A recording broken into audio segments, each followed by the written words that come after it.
playing with a couple things here, just trying to figure out how much lag time there is between when I initiate a live stream with my equipment here and when it actually sort of catches and goes live for you guys. I'm monitoring how long it takes here on the church's website.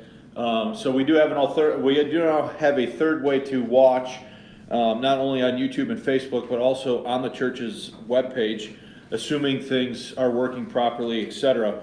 So we want to welcome all of you to class this morning. Those of you that are here in person, looks like we might have a little bit of a light crowd. I forgot to hang up my coat, so I'm gonna take care of this quick.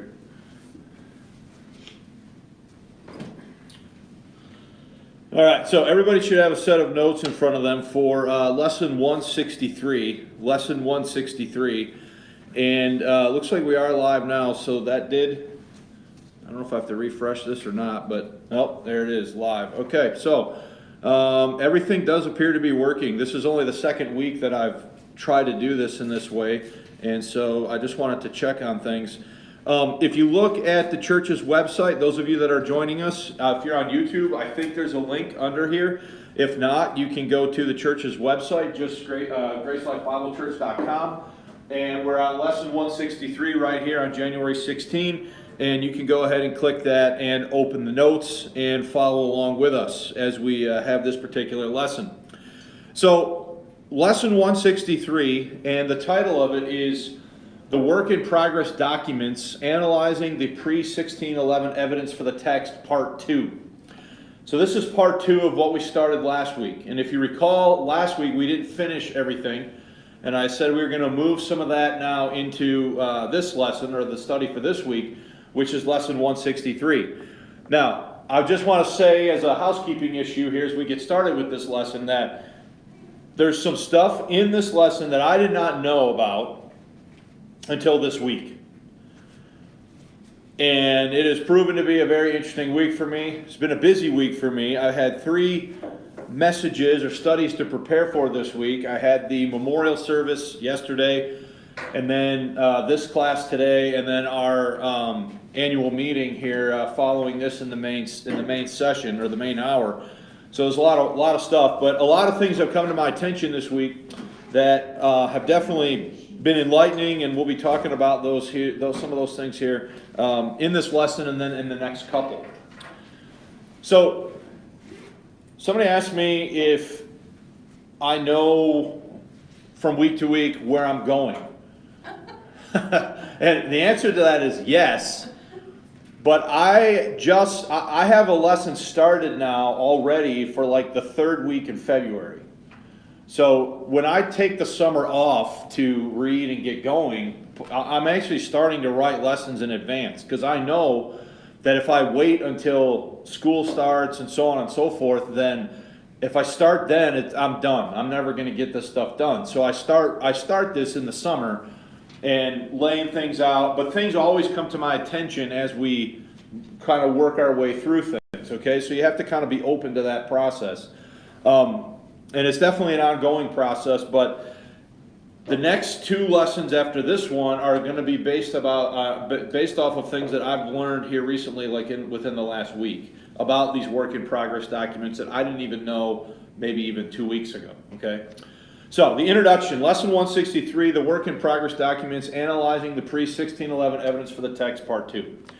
Introduction, in lesson 161, we sought to establish a general timeline for how the various companies of translators conducted their work. We reviewed this last week in lesson 162. In general, we established the following working timeline. So, I'm going to go ahead and present this now, the way I've been presenting it. And then in a few weeks, I'm going to kind of present a more fuller picture of this based upon what we're going to cover in this lesson and a few others, okay? But this is still perfectly suitable for what we've been doing.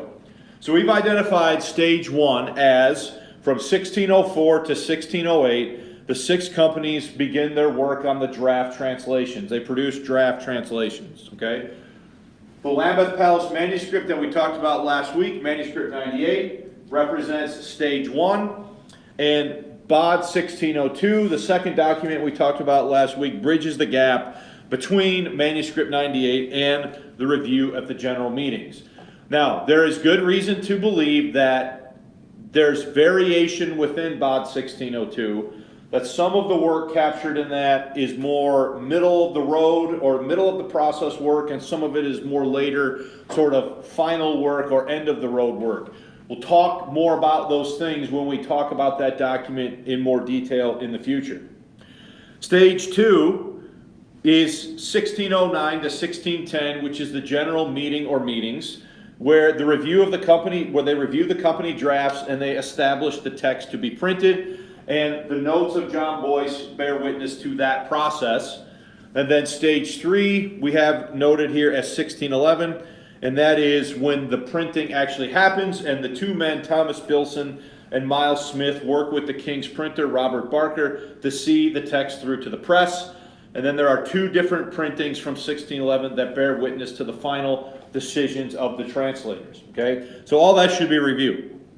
So having established a general working timeline, last week in lesson 162 we began considering the 3 work-in-progress documents in greater detail.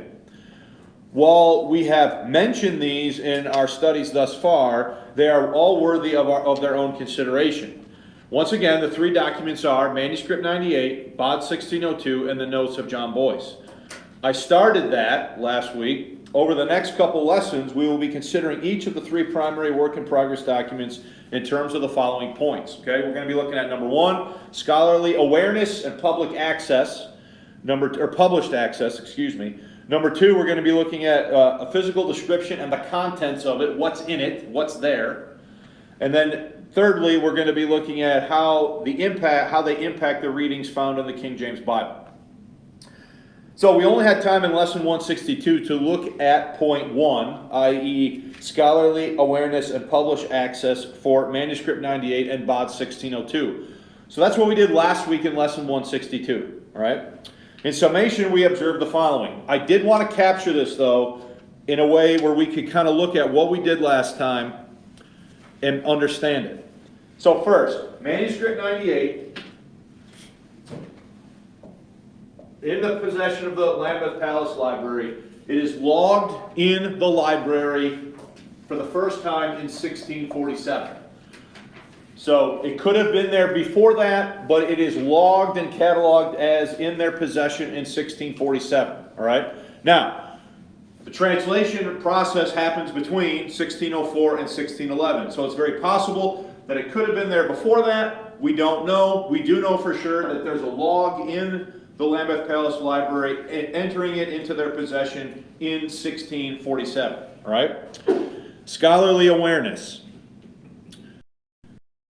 So that's top of page 2. Discovered by E.E. Willoughby in 1955, he briefly described and discussed in his 1956 monograph, The Making of the King James Bible, a monograph with comparisons from the Bishop's Bible and manuscript annotations of a 1602 with the original leaf from the Great She Bible of 1611. So this document is logged in the possession of the Lambeth Palace Library in 1647. Scholarly awareness of it is happening in 1955 with E.E. Willoughby. Willoughby goes through and he figures out what it is that what this document represents, and he is gonna. It's 1955 that he realizes it. In 1956, he writes that book I showed you last week, that big like coffee table size book where he talks about that had the picture, or that had an actual page from a 1611 in it. Remember I showed you that last week, okay? So this is Willoughby, and I am going to have to look at his name because I always spell it wrong. So is it in the library's possession by 1647? No one realizes it. No one realizes what it is until 1955, when Willoughby figures that out. He first writes about it for the first time in 1956. It's extremely brief. There's one picture. He discusses maybe a handful of readings, and that's it. All right? Look at the next part. Published access. In 1977, Ward Allen published Translating the New Testament Epistles, 1604 to 1611, a manuscript of King James's Westminster Company for Vanderbilt University Press. Now, I have that book. It is this one right here. Translating the New Testament Epistles by Ward Allen from 1977. This book is exceedingly rare. I could not find it. It was only through the help of another member of the body of Christ accessing it for me at Ohio State University that I have access to it. Okay, so that's 1977. So 1977 is when Allen is going to publish the New Testament epistles. And I'm just going to keep that short. So he's going to publish the New Testament epistles in 1977. So this first date here is when it's logged in the library. The second date is when there's scholarly awareness of it. The third date is when it is accessible through published access, namely Ward Allen's work here on translating the New Testament epistles. And that is in 1977. So is everybody following what we're doing here? Okay? The next document is BOD 1602. This is the annotated copy of the Bishop's Bible in the possession of the Bodleian Library. So, the Annals of the Bodleian Library at Oxford, edited by William Dunn McCrae, notes receipt of this volume in 1646. So, this is logged into the possession of the Bodleian Library in 1646. So you'll notice, is there some commonality here? Are they being logged into their respective libraries at roughly the same time? Okay. Scholarly awareness. So again, guys, we're going to have to say, well, let's look at this. 19th century British scholars, B.F. Westcott in his 1863 book and Nicholas Pocock in 1888 wrote about the document but missed its true significance. And we studied that last week in lesson 162 if you want the details. All right.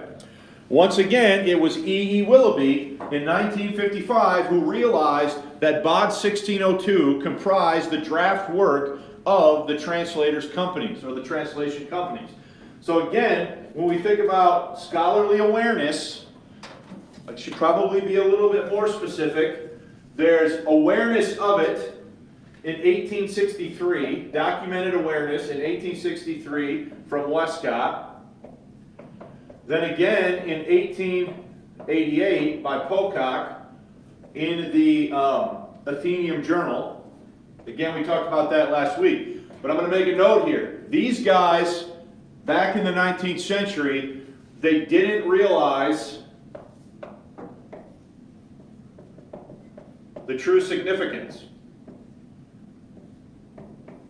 of the document. They know it's there, they know it's in the possession of the Bodleian Library, but they don't grasp the true meaning behind the document, okay?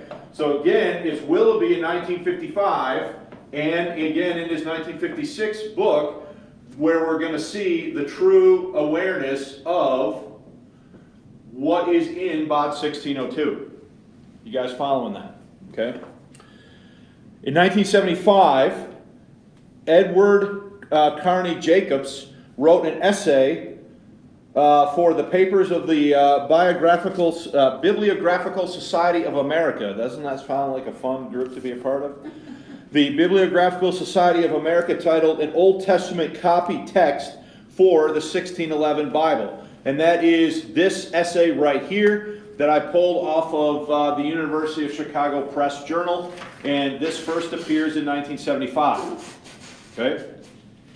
And then if you read on with that, later in 1955, Jacobs co-authored The Coming of the King James Gospels, a collation of the translator's work in progress for the University of Arkansas Press with Ward S. Allen. This important volume provides complete collation of BOD 1602 and the 1611 text for the Gospels. And that is this book right here. Okay? So, as far as published access goes for BOD 1602, we actually have, and I need to add an essay to that, which is Jacob's other essay, The Two Stages of Old Testament Translation for the King James Bible. I'm having a hard time determining the date on that one. It's not readily apparent to me. But the most access here is going to be in 1995 through the book published by Allen and Jacobs, which is a full collation of BOD 1602 for the Gospels, Matthew, Mark, Luke, and John. Okay? So, For the rest of this lesson, I would like to continue looking at these work-in-progress documents by considering scholarly awareness and published access for the notes of John Boyce. So before we get into the main point for today, I just want to reiterate, okay? So when you triangulate these dates of first entrance, scholarly awareness, and published access, you realize very quickly that the King James only writing that occurred in the 1950s and 60s and 70s is happening with, in many cases, number one, without even an awareness of these, and for sure with no working knowledge of them. In other words, they hadn't studied them, they didn't really know, and so they're saying things in some cases that aren't necessarily true because they're not aware of these documents. Now they are aware, now they're known, they've been studied. What I'm trying to do is bring attention to them and look at what they can tell us about what actually happened between 1604 and 1611. Now, I am not I'm not attempting to just try your patience here unnecessarily. What I am trying to do is tell a full and complete story as possible about these things, okay? So does anybody have any questions about the review and the introduction? It was a little longer than normal, but none of that should be overly new. It should have been a review of things that we've already gone through. Any questions about that? Okay, scholarly awareness and public access. So we're finishing now the first point. So if you go back to page 1, and if you look at the bottom third, I said that we were going to look at 3 things for these documents. All right, what were we going to look at for these documents? Number 1, we were going to look at scholarly awareness and published access. We've done that for Manuscript 98 and Bod 1602. We're about to do it right now for the notes of John Boyce. These other 2 points, a physical description and contents, we haven't gotten to that yet. And we have not yet talked about the impact of these documents on the readings found in the King James Bible. So we are still working on finishing scholarly awareness and published access for these 3 primary work-in-progress documents. Okay? So now if you go to page 2, that's what we're doing right here with our main point for today. So, notes of John Boyce. The third work-in-progress document that garners our attention is the notes of John Boyce. This story is best told by Ward S. Allen, the discoverer of the document, in the preface to his 1967 publication, Translating for King James, Notes taken by a translator of the King James Bible. And folks, that is this book right here by Ward Allen, printed in 1969. Now you'll notice whose name is coming up 3 times now as granting public access to these, or published access to these documents. It's Ward Allen. He's associated with all 3 of them, Manuscript 98, Bod 1602, and the notes of John Boyce. Okay? So he's an important figure in all of this. So let's look at what he says about discovering the notes of Boyce. He says, quote, "The story of the publication of John Boyce's notes is a simple one. Some years ago, I learned through Dr. F.H.A. Scrivener's book, the authorized edition of the English Bible, 1611, Cambridge University Press, 1884, that John Boyce, one of the translators of the authorized version, had made notes while the company of review, of which he was a member, prepared the final edition of their translation at Stationers' Hall during the years 1610-1611. Boyce, and he only, made notes as the company deliberated over the final version. For time, out of memory, the notes have been lost." So you following that? He's saying there was sort of a general awareness of this, but the actual notes had not survived. They were not extant. Nobody knew where they were. Okay? For one who beguiled leisure hours in puzzling over the revision that the translators made of the authorized version had formed in their edition out of previous translations, the dream of recovering the lost notes floated in unbodied joy. Dr. Scribner nourished the dream with the conjecture that someday lost notes would perhaps turn up in a private collection. Long after I had abandoned hope of glimpsing the notes forever, it happened that they fell my way full-bodied. A photograph and some remarks on John Boyce and his notes in Gustavus S. Payne's book, The Learned Men, 1959, gave me hope that a true copy of the notes rested in the Bodleian Library. Mr. T.H. Ashton, the librarian of Corpus Christi College, Oxford, was kind enough to furnish me with a photographic copy of the manuscript from which Mr. Payne had described.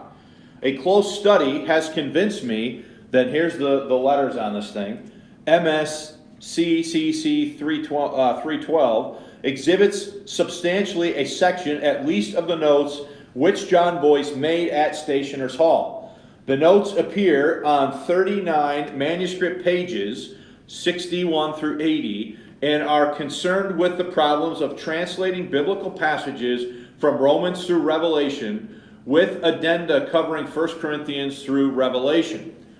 I published a preliminary description of these notes in the Renaissance News, winter 1966. Now, I know you all read the Renaissance News, right? I mean, everybody read the Renaissance News. No, I'm joking, okay?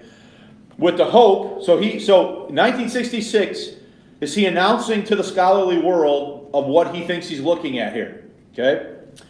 With the hope that if any scholars doubted the authenticity of the notes, they would make their doubts known. Several scholars, biblical, literary, and classical, were kind enough to write to me expressing their conviction that the notes which I had described and argued were indeed a good copy of the lost notes. The introduction to this book adds to the evidence in that article an elaborate study which has as its single end to demonstrate that the notes which are reproduced in this book are a good copy of those notes which John Boyce made at Stationers' Hall. Now notice, is he saying they're his original notes? No. No, he's saying they're a copy of them. Okay? So somebody copied his notes. That is what Alan is saying. Now, let's just look at this book just briefly. I'm just going to put it in front of the screen. Here's the way the book is formatted. On this page, you have a photograph of the actual notes, written in Greek, Latin, and some English. And then on the facing page, you have an English translation of everything that's on this page. Okay? That's what we have in this book from 1969, translating for King James. So Ward Allen, not in the mid-1960s, does he discover the heretofore lost notes of John Boyce in the Bodleian Library in a cache of manuscript documents, and he publishes this book in 1969, and it has since been accepted by the literary world as a faithful copy of John Boyce's notes. Okay? Is everybody with me so far? So still on page 3. A second copy of Boyce's notes was discovered in the mid-1990s by Dr. David Norton. Norton wrote about this in his 1996 essay for the library titled John Boyce's Notes on the Revision of the King James Bible New Testament, a New Manuscript. And here is my copy of that essay. Okay? The notes and transcription found in Allen's, so that's the book, 1969 publication, are based upon a transcribed copy of Boyce's notes done by William Fulman, 1633 to 1688. A note found at the end of the copy, furnished by Allen, reads as follows, quote, transcribed out of a copy taken by some unskillful hand, very confused and faulty, especially in the Greek. Okay? So, that transcriber's note is saying that he is making a what? Copy. A copy. He's copying somebody else's copy, is essentially what he's saying. All right? So, that's important to note that. Okay? Let's look at the next statement. Professor Norton believes that this statement does not apply to Boyce's work in note-taking. So in other words, is Fullman copying Boyce's notes directly, or is he copying a copy of Boyce's notes? He's copying a copy of Boyce's notes, okay? So the statement there, transcribed out of a copy taken by unskillful hand, very confused and faulty, especially in Greek, is not a statement about Boyce's skill and ability. It's about the skill and ability of the person whose notes he's copying. You following that? Okay? So again, bottom of page 3, Professor Norton believes that this statement does not apply to Boyce's work in note-taking or his understanding of Greek, but to the copy of his notes that Fullman used to make his transcription. Quote, top of page 4 from Norton. This does not diminish the general authenticity of the notes in that they clearly are Boyce's notes taken during the revision of the latter part of the New Testament. But it does create more doubts about their accuracy than if they were taken direct if they were taken direct from Boyce's own manuscript. These doubts can only partially be laid to rest by the quality of the detail so well demonstrated by Allen in his notes. The discovery of Boyce's original autograph notes would be a real coup. So in other words, if we could find Boyce's original notes, that would obviously be the best thing we could do, right? But in the absence of finding Boyce's original notes, what would be the next best thing? The next best thing would be to find another copy. You guys following this? Okay? All of this implies the existence, obviously, of more than one copy of Boyce's notes. This is precisely what Norton found in the British Library. Quote, in the absence of the original, the next best thing is another copy. There is one in the British Library, manuscript Harley 750, folios 3 recto through 6 recto. It is the second item of a collection made by the cleric, eventually Bishop of Dunblane, James Waterburn. What I take to be Waterburn's hand begins on the same folio as the last of the notes. This copy dates from at least 1639 and is substantially older than Fullman's copy. So Norton, in his essay, he is describing now finding a second copy of Boyce's notes, all right? Based upon where he found them, whose manuscript, Waterburn's, they were in, he is saying that they have to date from at least 1639. Okay, now I want to go to the end of this because I want to make a comparison for you. You need to visually see. Now, these pictures are also in your notes if you're in class with the... Here's the following image is the Fullman transcript utilized by Ward Allen in his 1969 book translating for King James. You'll notice again that if you look at that, that is the same format that we see. This is not the same page, but that's the same format we see here in the book. Okay? So this is the Fullman manuscript. The one known as manuscript Harley 750 is this one. Manuscript Harley 750. The following is an image of the second known copy of the notes of John Boyce discovered in 1996 by Dr. David Norton. The document is in the possession of the British Library and is discussed in Dr. Norton's essay, John Boyce's Notes on the Revision of the King James Bible New Testament, a New Manuscript, and again, that is this essay right here. Okay? Now notice, is the formatting different in Harley manuscript 750 than it is in the Fullman manuscript?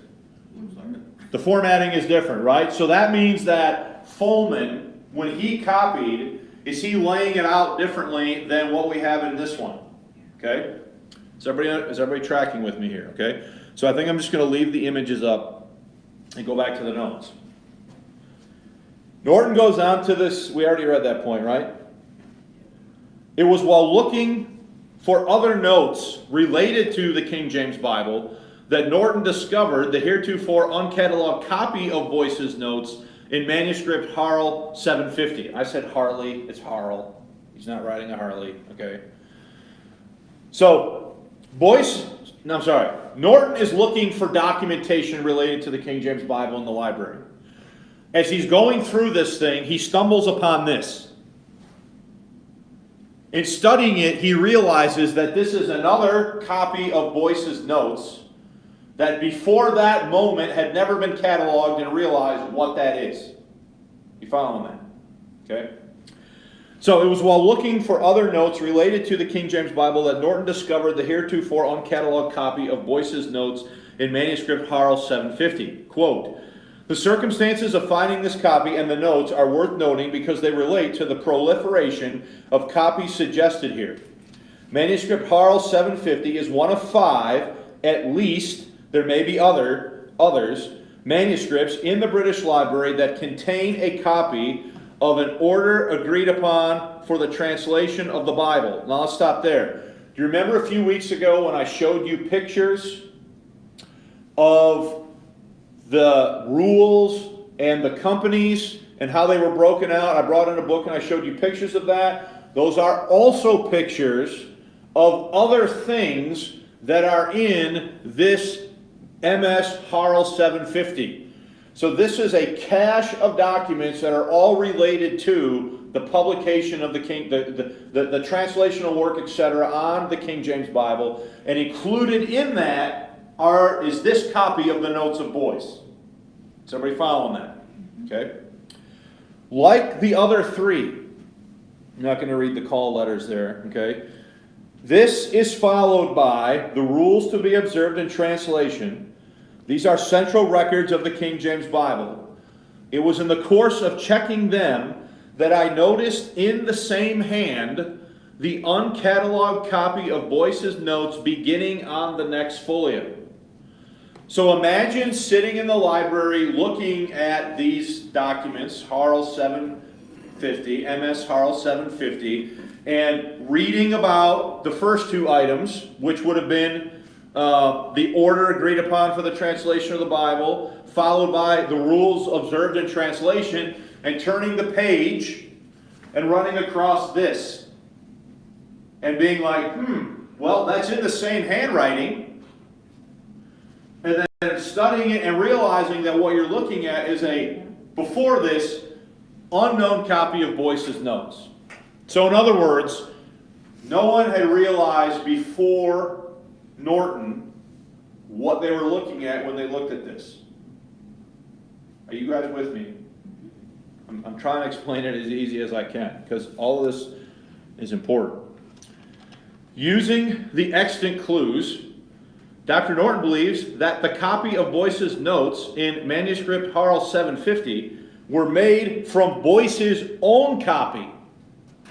So does he think this copy was made directly from Boyce's own notes? That's what he's going to assert here in a second, all right? Further, he says that this had to have happened between 1626 and 1636. Now, he's got reasons for that, as we'll see in a second, okay? So what Norton has concluded, based upon his analysis, is that the copy of Boyce's notes in MS Harl 750 is a copy that had been made directly from Boyce's own what? Own notes. Is everybody with me? So what does he say about it? Quote, "What the several manuscripts show is a 17th century interest in preserving and copying material relating to the King James Bible. Manuscript Harl 750 and Fulman's manuscript extend this interest to one other major document, Boyce's notes. And MS Harl 750 goes further. Goes further. On the same leaf as the last of Boyce's notes, there begins in Waterburn's hand a copy of Boyce's, and then I'm not even going to try to pronounce the Latin name of this book that's 10 words long. Okay? But understand what he's saying. Okay? So imagine on the same page. So I'll just try to illustrate this for you, okay? Imagine that this paragraph ends Boyce's notes. On the same leaf, on the same page, is the beginning of another document which is this one here that is named, the name of which is given to you in Latin. So whoever is copying this, they're copying Boyce's notes, and then are they immediately beginning to hand copy another one of Boyce's books on the same page? You following that? So I'm just using this as an illustration of what I'm talking about and what Norton is trying to get his readers to understand. Since it was not published until 1655, Waterburn must have copied from a manuscript. Now understand what he's saying. This book by Boyce was not published in print until 1655. Yet manuscript Harl 750 contains a handwritten copy of a book that had not been printed until 1655. So that means then that he has to be copying the handwritten original of Boyce, who wrote that book, but it wasn't published until 1655. So that means then that whatever he's copying in the same hand on the same page, he is probably copying directly from documents that had been owned by who? Boyce. You following that? This is where you got to think with me, okay? That manuscript was probably Boyce's own, for the two men certainly knew each other. Now here's the connection. Waterburn was made canon of Eli, how would you say that? Ely, sometime before Christmas 1626, by which time Boyce had been prebend of Eli for more than a decade. Okay? So are these two serving in official church function capacities now in the same area at the same time? You with me? So do they know each other?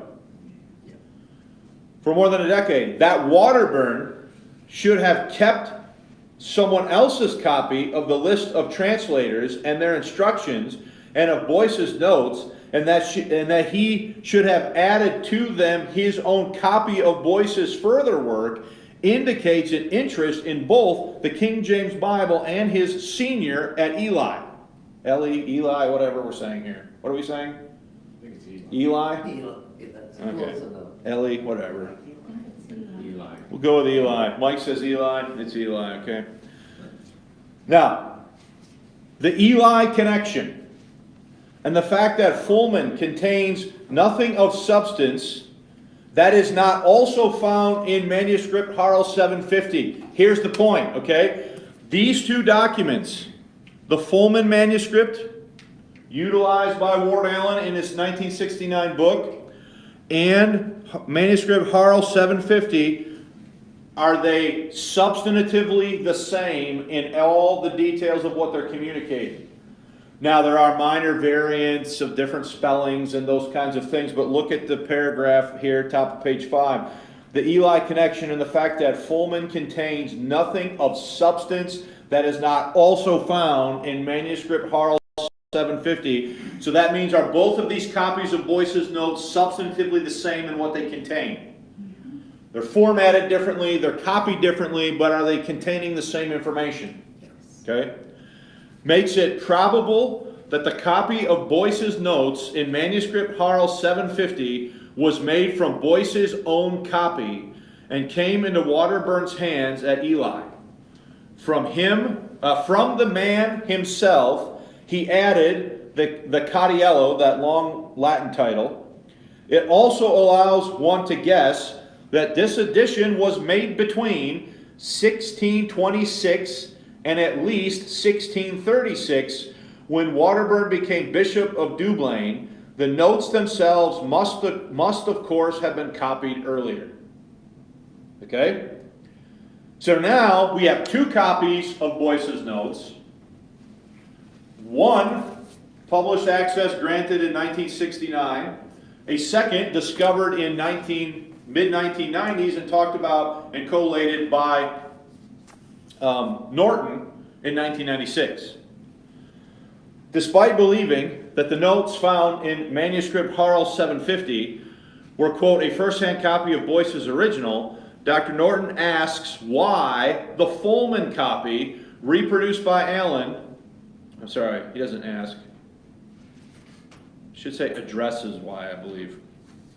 He addresses why the Fulman copy reproduced by Allen will continue to be, quote, the primary source for Boyce's notes. So in other words, if this one is older,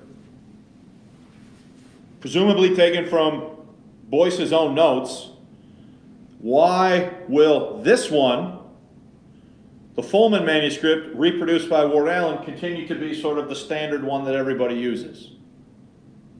You follow what I'm saying? Okay? So here's what he says about that. So let me read that again. Despite believing that the notes found in Harl manuscript 750 were, quote, a first-hand copy of Boyce's original, Dr. Norton, what did I say we change that to? Addresses why the Fulman copy reproduced by Allen will continue to be, quote, the primary source for Boyce's notes, quote. He says this: the probability, which I assume is fact, that manuscript Harl 750 is a first-hand copy of Boyce's original would seem to give it more authority than Fulman's copy of a faulty copy. You following that? Okay? Comparisons, however, tend to favor Fulman. So there's aspects of Fulman's work that are better in that, and here they are. Number one, his Latin is better. And particularly his Greek is better than that of manuscript Harl 750 copyist. So even though the copyist of manuscript 750 on the board behind me is copying from Boyce's own notes, he is less precise, less exact in his use of Latin and Greek, even though he is copying from Boyce himself, presumably, than Fulman was, who copied a faulty copy. So in other words, are there superiorities in the Fulman copy in terms of the precision of the Latin and the Greek than what are in manuscripts Harl 750? Okay? Overall, there are few variants where manuscript Harl 750 is more likely to be right than Fulman. Consequently, the primary effect of manuscript Harl 750 is to confirm the value of Fulman's work. Without further discoveries, his copy, Fulman's copy that is, will remain the primary source for Boyce's notes. Is everybody following that? Yes. Now, another reason I would add is quite simply, whose copy do we have published access to?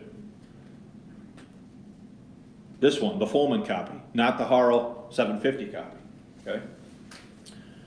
So, Norton's essay contains 6 pages of discussion noting the primary variance between manuscript Harl 750 and the Fulman-Allen manuscript. So I'm calling it there the Fulman-Allen manuscript because Ward Allen, in 1969, is reproducing Fulman's manuscript. Okay? Exact photos of it. So, Norton's essay contains 6 pages of discussion noting the primary variance between manuscript Harl 750 and the Fulman-Allen manuscript. For our purposes in this lesson, a couple of summary observations will suffice. Look, guys, if you're not already bored, I could certainly accommodate you to go through every one of these variants, okay? Let me just show you what I'm talking about. So here's Norton's essay from 1996, and you can see right here at the top it says Table of Principal Variants, and he's got 2 columns, manuscript Harl 750 and Fulman. And all he's doing is noting the different minor variants between the 2 manuscripts. Now, and that goes on for 1, 2, 3, 4, 5, 6, 7, 8, 9 pages. I don't need to go through all that with you for you to get the point of what I'm talking about, okay? So look at the bottom of page 5. The extent of the 2 manuscripts is identical. Meaning, do they contain all the same information? Yes. But manuscript Harl 750 supplies a small amount of material not found in Holman. So the extent of Romans through Revelation, it's the same, okay? There are innumerable minor variants, usually of spelling, punctuation, and Greek accentuation. And there is one significant difference of format. Manuscript Harl 750 gives the references to the verses under discussion in the margin, whereas Fulman gives them at the beginning of the note. So look at what I'm talking about here, okay? So here's Harl 750. Where are the references at? So here's 1 Corinthians, and where are the references noted? In the margin, okay? If we compare Fulman, notice that Fulman's formatting is different because he's giving the references right there for each note. So he's got the same information, he's just formatted it what? Differently, okay? There are several reasons for thinking that manuscript Harl 750 reflects Boyce's original format. So, he's saying that this one is probably the original format of Boyce, and he's going to give you a few reasons why. Okay, occasionally it misplaces the reference and a line is drawn to note from note to reference, excuse me. Since the references are in the same hand, and so not somebody else's later edition, it seems likely that Boyce gave the references in this way, either his lineation, either his lineation was not always clear, or the manuscript Harl 750 copyists sometimes added the references separately. Fulman probably checked and revised the references since there are a number of instances where he supplies references omitted in manuscript Harl 750. Occasionally, very occasionally, manuscript Harl 750 gives a reference omitted in Fulman. Also, Fulman's marginal lettering indicates that the additional notes at the end of the manuscript fit with the rest of the notes are not present in manuscript Harl 750. Presumably, these are Fulman's addition. The clearest evidence that manuscript Harl 750 represents Boyce's own arrangement is in 1 Timothy 6, should say 1 Timothy :1. So 1 Timothy 1, verse 6 and 18. Fulman has placed the division between the two notes in the wrong place and consequently failed to understand the significance of what he takes to be the end of the first note. The presentation in manuscript Harl 750, see the table of variants for these verses, sufficiently explains Fulman's mistake. So, the bottom line is, are both the documents covering the same information? Are they just laid out differently? Fulman appears to have done it more neatly, if I could say it that way. So, from whatever he was copying. Prior to the table of principal variants, and again that's this right here, is what I'm referring to there. Prior to the table of principal variants, between manuscript Harl 750 and Fulman, Dr. Norton concludes his essay with the following words. He says, quote, "As well as helping to prove that Fulman did not work from either manuscript Harl 750 or Boyce's original, the examples show the kind of insight that can be gained from putting the two manuscripts together. Moreover, they are a reminder of the importance of Boyce's notes as a whole for appreciation of the scholarship of the translators and the care with which they weighed the words of the original and of its most important translation in the English language." Okay? So has anybody got any questions about that? Yeah, Bart.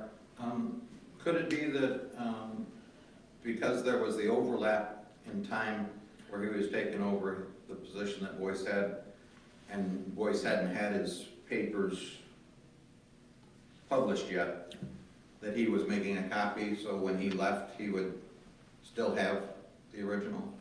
I mean, that seems like reasonable speculation, Maybe. but we probably will never know for sure. But yeah, that seems reasonable.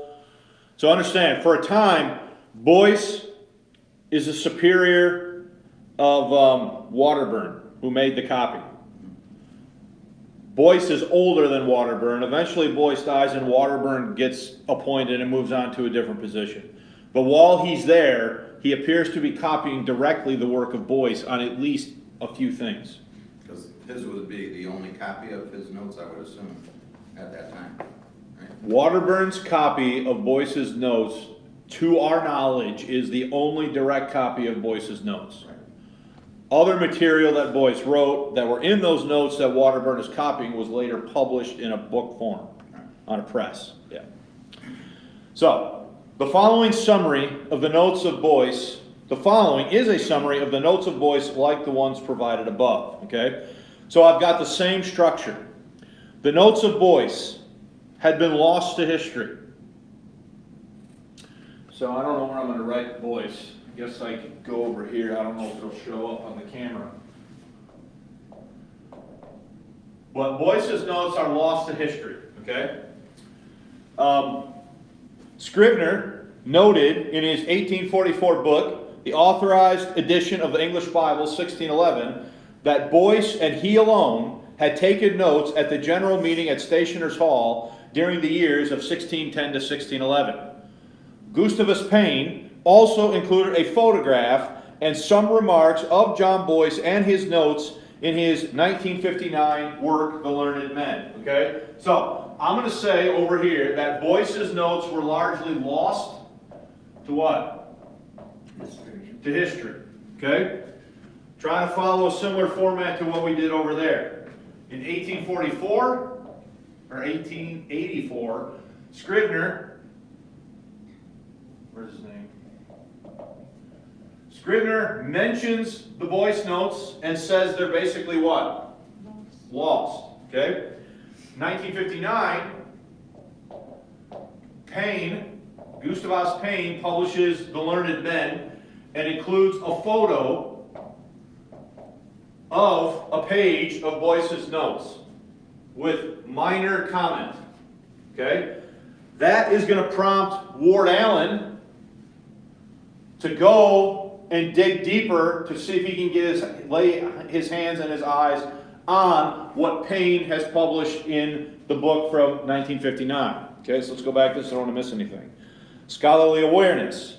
Ward Allen, in the mid-1960s, working with the librarian, I would rather say, working with the librarian of Corpus Christi College, Oxford, was able to locate and confirm a copy of Boyce's lost notes. Allen published a preliminary description of the document in the winter, should say 1966, the edition of the Renaissance News. So 1966, Allen is going to publish what he believes, he's announcing there to the scholarly world that he believes he has found Boyce's lost what? Notes. And he submits it for comment to the literary scholastic world of the mid-1960s. People come back and give their assessment of that. Published access is the next point. Then in 1969, it's Allen again, who is going to publish Translating for King James.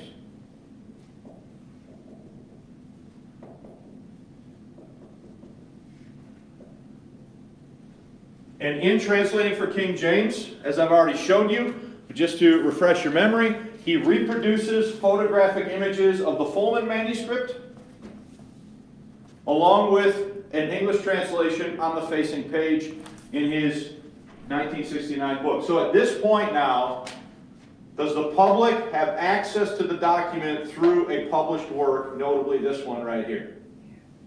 And notice, when is that happening? What year? 69.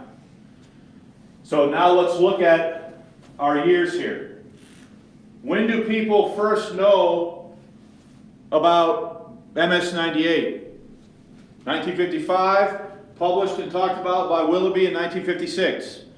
When do people first know for sure what they're looking at in Bod 1602? It's not until 1955 and the published work of Willoughby in 1956. Remember that Westcott and Pocock, they knew about it, but they didn't identify what it was and the significance of it, right? Now we come over here with the notes of Boyce. When is it speculated that the lost notes have been discovered? Allen is announcing that in his winter 1966 publication for the Renaissance News, and he is publishing full public access to it in 1969. So it is not until the middle of the 1950s and the late 1960s that the scholarly world is even aware. Public access to manuscript 98 is not granted until 1977 through the publication of Ward Allen. In the case of Bod 1602, it's not really granted until 1995 through a joint publication of Ward Allen and Jacobs. And in the case of Boyce's notes, it does occur, though, in 1969 through the publication there.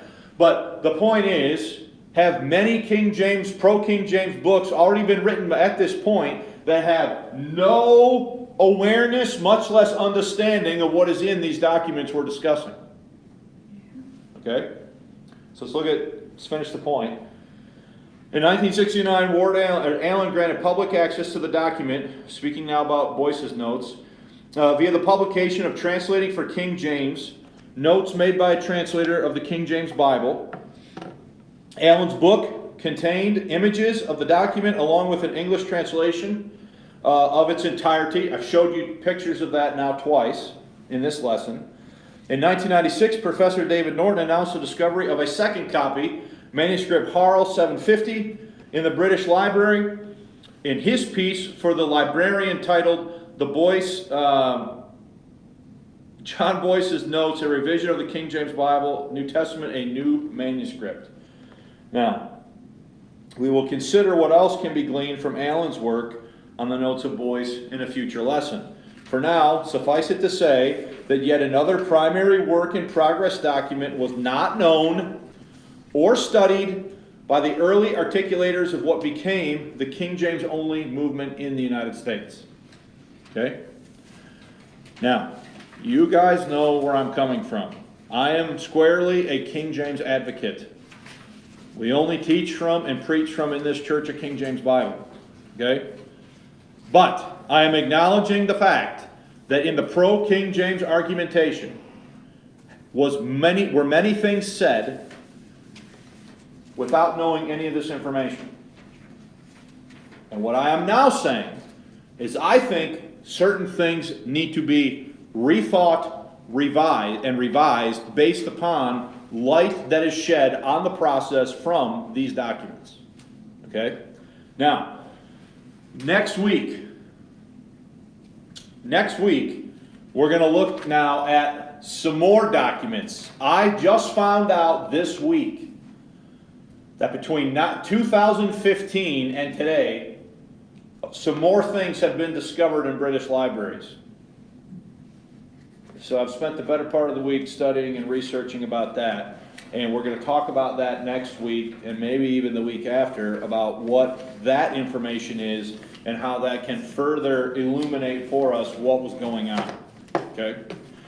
And again, folks, I'm not doing all this to try your patience. I'm doing all of this so that we can establish some teaching that is reasonably complete. It's never going to be perfect. It's never going to have everything, but it will be as complete and up to date as we can have it be in 2022. Okay? All right, so I am going to start closing the stream down. I'm going to pack up the equipment. If anybody has a question, by all means, make sure you ask. Those of you that have joined us online, we appreciate you tuning into our live stream, or if you're watching it after the fact, we appreciate it. Make sure that you reach out if you have any questions or comments. Like this video.